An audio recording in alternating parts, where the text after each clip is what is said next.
lambat Lambat ke? Taklah, baru 2 kali lambat.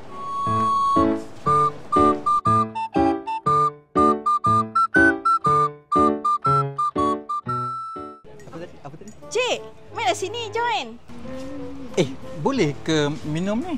Ni baru pukul 9. Tak apa cik, kita kan nak pergi sekejap lagi. Duduklah cik, kita makan sekali. Okey. Saya duduk dulu. Mamak, teh satu.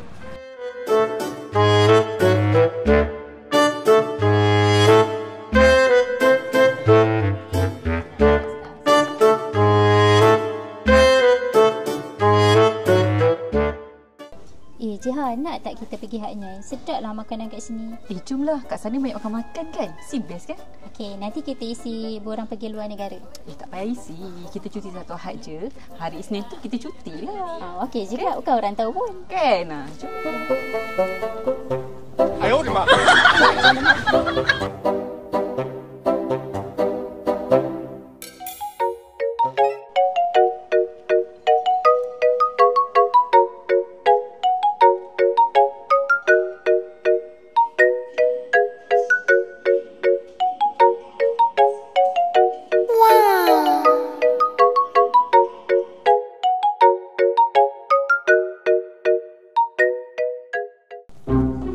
Assalamualaikum, bos. Nak jumpa sekejap boleh?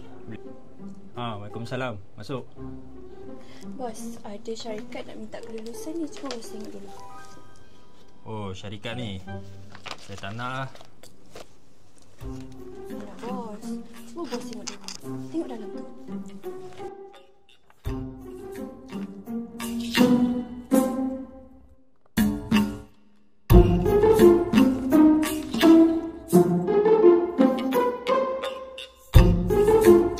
Oh my God.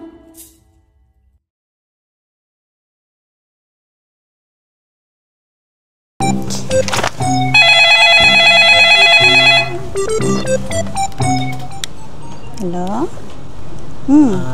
Boleh datang ke meja I tak? Kejap je. I ada nak bincang sikit je. Okey. I tunggu Lagi saya datang. Hai.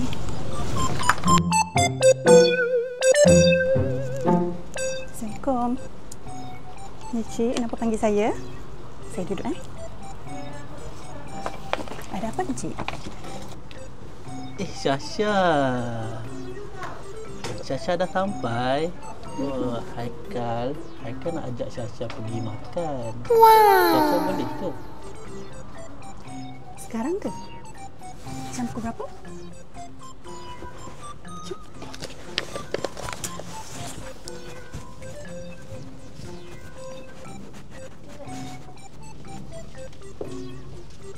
Weh, Cik Haikal dengan Syasha tu. Skandal lah tu. Serius ke weh? Dah nak bercakap Baru tu ni. rasanya. Tu boleh. Mana boleh? Itulah. Tak macam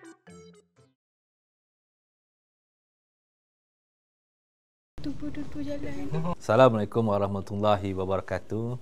Selamat petang dan salam sejahtera. Salam Malaysia Madani, kita Selangor maju bersama. Sebagai warga MPAJ, kita semua terikat dengan kod etika yang menjadi panduan dalam melaksanakan tugas dengan penuh integriti, telus dan bertanggungjawab. Ingatlah, jangan kita ambil mudah peraturan biasa yang kita selalu anggap remeh. Melanggar peraturan boleh membawa tindakan tata tertib. Sentiasa mengamalkan yang betul dan jangan mengamalkan yang salah.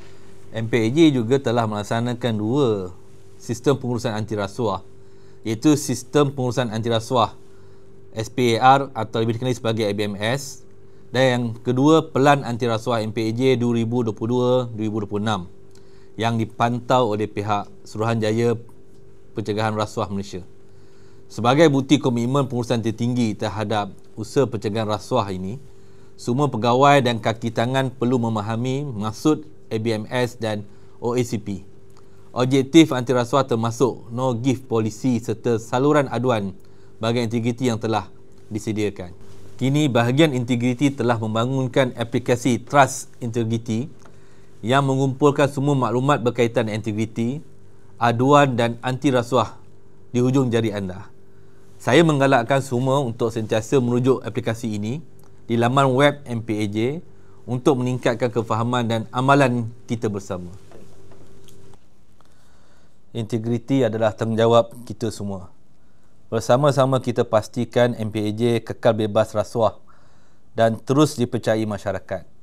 Semoga dengan video ini dapat mengukuhkan lagi kefahaman dan kesedaran kita tentang kod etika MPAJ ini. Sekian, wabillahi taufiq wal hidayah. Assalamualaikum warahmatullahi wabarakatuh. #Sifa Rasuah. MPAJ Pemarah.